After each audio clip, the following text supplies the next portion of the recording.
বিজ্ঞানের কথার সাথে কোরআন শরীফের যদি কন্ট্রাডিকশন হয় তাহলে কার কথা মানবেন, বিজ্ঞান না আল্লাহ? জোরে বলেন, বিজ্ঞান না আল্লাহ? বিজ্ঞান বলছে, কোন সময় বলে পৃথিবী ঘোরে, কেউ বলে সূর্য ঘোরে, কেউ কয় আমরাও ঘুরি। এখন আসলে ঘোরে কে? ফয়সালা কার কাছ থেকে নেবেন?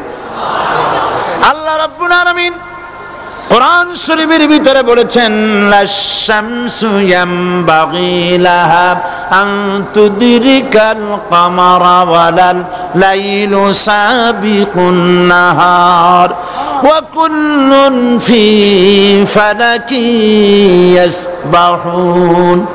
প্রবল জ্ঞানী হইবে যাহারা, আপন মনেতে বুঝিবে তাহারা, রাত্রি পারে না আগে যাইবার, দিনের স্থান করি অধিকার।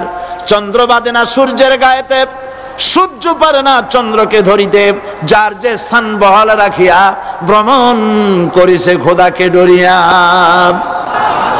একটি নির্ধারিত সময় সীমা পর্যন্ত আপন আপন কক্ষপথে সব দৌড়াদৌড়ি করবে, কারো সাথে অ্যাক্সিডেন্ট হবে না কারো। ওয়াকুল্লুন ফি ফালাকি ইয়াসবাহুন, যা আছে মহাশূন্যে সব ঘুরতেছে। কে বলে? বলেন সবাই, কে বলছে? কোন সূরা?